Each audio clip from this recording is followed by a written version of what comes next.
Hey gang, it's Platt here, and today we're wrapping up our tour of the major wine regions of France. We are going to Rhone. Rhone is a wine region in southeastern France that runs along the Rhone River Valley.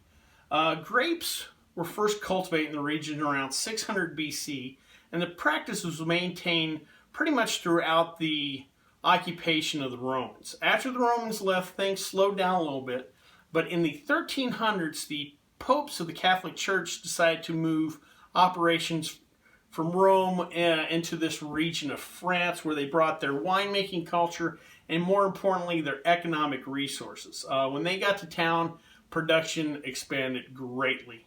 The term Côte de Rhone, which is now the AOC designation for this region, was actually first used in the 16th century. It was kind of used as a denotation of quality, but it's also kind of one of the first trademark / branding efforts that went out there. That they want that term to kind of be known Europe-wide as wines of quality.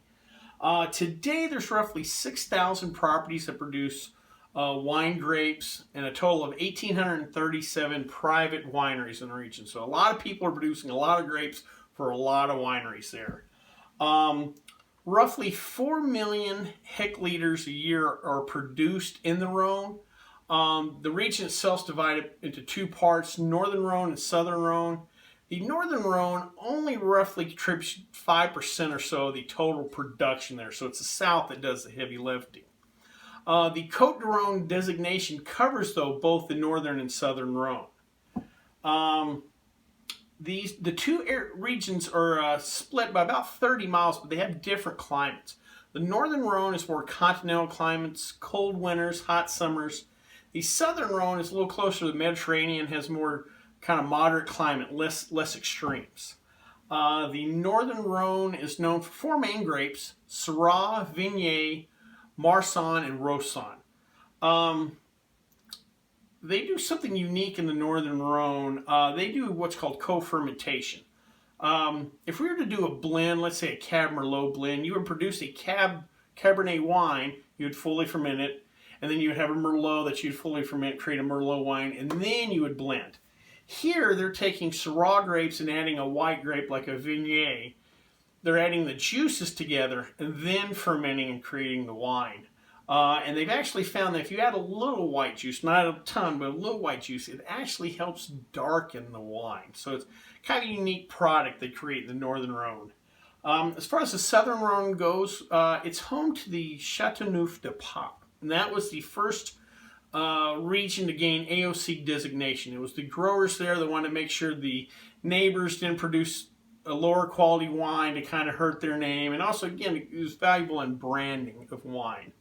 Also, the Southern Rhone is home to Tavel. Tavel is the only AOC in France designated just for the production of rosé wine, which are home to some real high-quality rosés.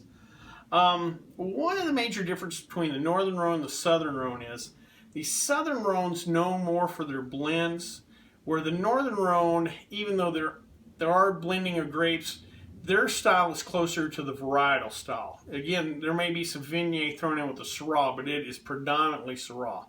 To give an example of the South, Chateauneuf-du-Pape has a total of 19 different grapes that could be in that blend. And in the South total, there's 21 different grapes growers down there could throw in these blends. So you have a lot of variety in the South as far as grapes to be used. One thing you'll notice in Rhone wines, there's no Grand Cru designation, so that's something you won't see on the bottle.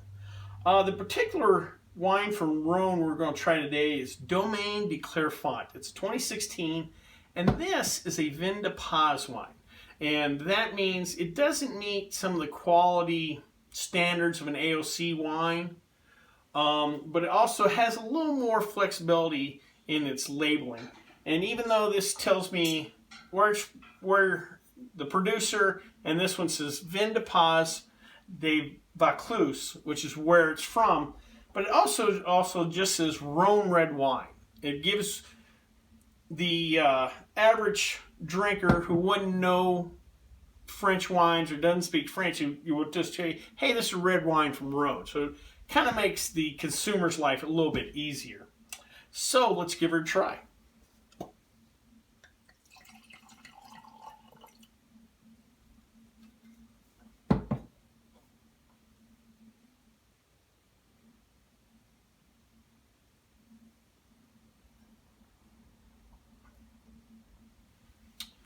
All right, plenty of fruit up front.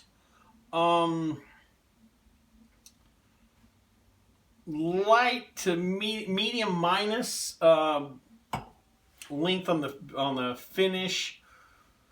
I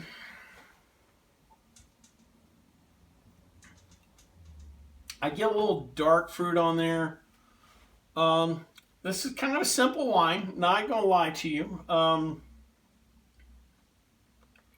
Reminds me a little of, I think if I remember right, the first wine video I did, I think I drank a Riuniti red. And Riuniti is kind of known as something more to a jug wine or a table wine. This is not too far off that, a little more sophisticated. Like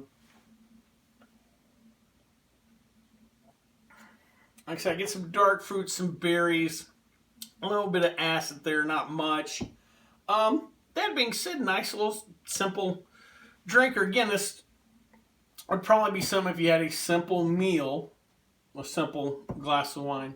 Overall, not bad, but I can see where, again, this is not reaching AOC quality. This is not like the Left Bank Bordeaux we tried or something like that. But overall, decent glass. And more importantly, it was a decent, because it was a Vin de Pays, it was a decent price. I think I paid $9.99 or something like that. So not a bad price. Well, I hope you liked this video. If you did, please subscribe down below. Any questions, comments, or concerns, you can always leave them in the comment section, or you can contact me on the Twitter page. Till next time, bottoms up.